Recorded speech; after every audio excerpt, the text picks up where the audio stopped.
welcome back to another video. This really popped when I saw it. That to me is a monster increase. Again, this book got hot. This book is ready to go higher. So let's jump right into it.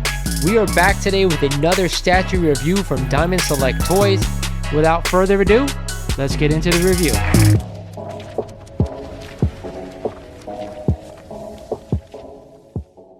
What is going on, YouTube? This is Lawrence over at Mighty Comics and Collectibles, and I want to thank you guys for joining me for another Hot 10 breakdown. If you guys aren't familiar with what I do in this list, I take the 10 hottest comics according to the Key Collector app, and I break them down for you one by one, telling you guys out there in the community if I'm buying these books at these prices or I'm staying the hell away or possibly even selling. But before we get started, like always, I ask you guys, if you're not a current subscriber of the channel, do me a favor, go ahead, click that subscribe button for me. We're almost at 4,000 subs, and you guys know I'm giving an awesome Thanos statue away once we hit that mark. And of course, one lucky subscriber out there is going to win that thing. It is awesome. But like always, let's get into this week's breakdown.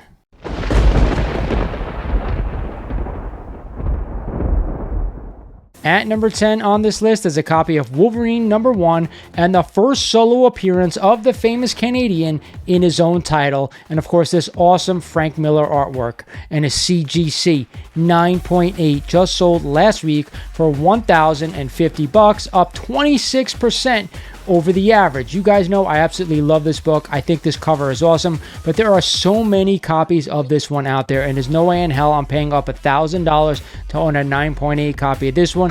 It's not rare enough for me, even though I love the book, love the cover. I don't want to spend the amount of money it's going to cost to own a 9.8. That's really the only grade I want out of it. If you just want to own a book, buy yourself a nice 9.2 or 9.0 just to have in your collection, but other than that, I'm staying away.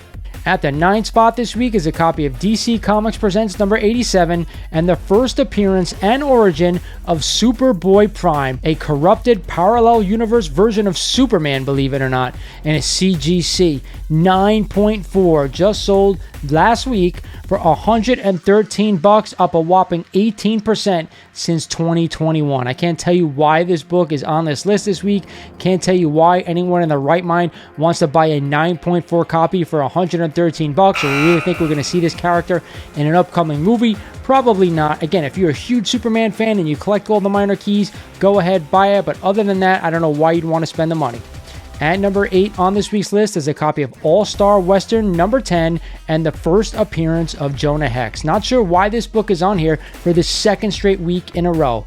Either way, a CGC 8.5 just sold the prior week for $780, up 4% over the average. Again, I said this last week, I always see this book hanging around at local shows. I've even seen it at my LCS. Not sure why at high grade you want to spend that kind of money on this book. Hey, like I said last week, they may go ahead and redo that movie and we may see Jonah Hex again. But either way, you really think it's going to go up because of a movie? I can't see it happening, guys. He's not that popular of a character. To me, that's why I'm staying away. At number 7 on this list is a copy of Brave and the Bold number 60 and the first time we hear the name Teen Titans. And not only that, it's the second team appearance of them as well. Also, this is the first appearance of Wonder Girl and a CGC 7.0 just sold last week for $545, up 14% over the average. Again, another book. I told you a lot of DC keys on this list. On the prior week's list, DC keys are starting to heat up, so keep that in mind. Do I want to spend almost $600 on a 7.0 copy of this one? You guys know I don't. It's not really a huge, big enough key for me to own, but hey, if you're a huge Teen Titan fans, go pick up the first appearance of the Teen Titans. I think that's a better buy for the money. This one, I'm just not interested. At number 6 on this list is a nice Bronze Age key, All-Star Comics number 58, and the first appearance of Power Girl and his CGC 9.8 just sold the prior week for $2,475, up 7% over the average. Now, I was blown away, guys, that this book is so expensive in a 9.8. I thought it was expensive, but maybe not this expensive. Regardless, I think there's a lot better books out there that you can go ahead and buy and put $2,500 to $3,000 on.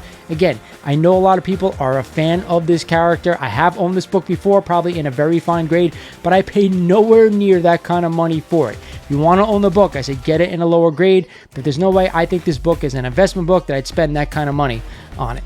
At number 5 on this week's list is a copy of Swamp Thing number 37 and the first appearance of John Constantine, Hellblazer. And we all know that the sequel is in production right now, starring Keanu Reeves, and a CGC 9.0 just sold the prior week for $450, up 28% over the average. We all know John Constantine has a massive following out there in the community. A lot of people out there absolutely love this character. For me, I'm just not interested, but I will say this. If you want to own this book, go ahead and get yourself a 9.8 copy of this one. There are a few copies out there that can be had, but I think you're going to get the most bang for your buck if you can go ahead and pick up that 9.8. You never know, once they reboot DC, this character may show up in a future DC film. I don't know if it's going to be Keanu Reeves or not, but either way, I do think he'll play an important role going forward down the line. Not right now, but down the line.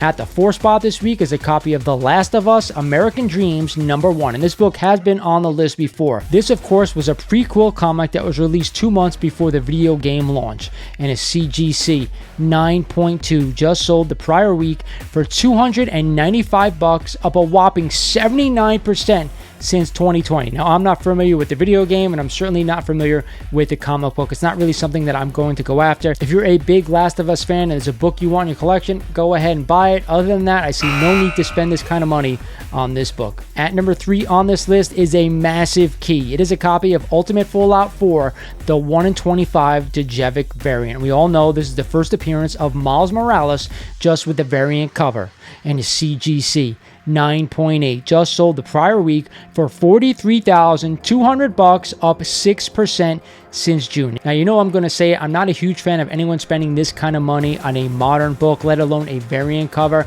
I get this book is super rare. I totally get it. But I don't understand why you'd want to spend that kind of money on a book that has no history behind it. And that's what the comic collecting is about, in my opinion, the history of these characters. I love Miles Morales. I think he's a great character. But there's no way in hell he is worth that kind of money, even though the book is super rare. What drives some of these great characters are the history behind them. Miles has his own set of powers. Peter Parker has his own set of powers. But he is a rehash of a character we've already gotten 60 plus years ago. So to spend this kind of money, I know on a super rare book, it just doesn't make sense to me. So you know I'm not a fan of this one. At the 2 spot on this list is a copy of Tales of Suspense number 94 and the first appearance of MODOK. And we all know we just got the trailer of AntMan Quantumania, and he's going to be in this movie. And a CGC 8.5 just sold last week for $655, up 14% over the average. I told you way back when there were rumors out there he was going to be in this movie, I wasn't a buyer then, and I'm not a buyer now. Again, this is a nice high grade for $655. I think that's not a bad price for the grade. But again, why do I want to spend this kind of money on a character I know is already showing up? I do think going forward, he may show up in something else. I don't think he's going to be a one-and-done character in the MCU. But again, I don't want to own this book. I don't see a need to own this book. Unless I could get a screaming good deal on it, I'm staying away. And at the top spot, and on this list for 9 weeks in a row, I don't know if that's a record or not. Somebody let me know in the comments. It is a copy of Omega Men number 3 and the first appearance of Lobo.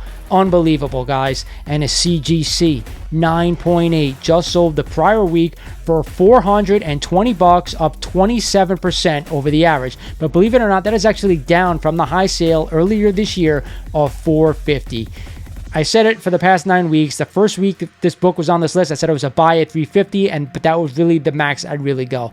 Now all of a sudden this book is $450, $420 something. I'm not spending this kind of money on this book. I've said it a million times. I think he's a great character. They're probably going to use him in something going forward, but again, there is a max for certain books out there. It's a modern book as far as I'm concerned, and it's going to have a max value down the line. Again, if you have to buy it, it's got to be in a 9.8, but I'm waiting for this one to come down. That's it for another Hot 10 breakdown of the week. I hope you guys enjoyed this one. It is now time for my best buy of the week. And say I only gave one book a positive, and it was only at a 9.8. You got to know it's the best buy of the week. And of course, it is a copy of Swamp Thing number 37 and the first appearance of John Constantine, but only at a 9.8. That's one I'll give my blessing to. Everything else, I'd probably stay away unless you can get a screaming deal. I hope you guys enjoyed this video. This was Lawrence over at Mighty Comics and Collectibles saying thank you for watching, and I'll talk to you guys soon.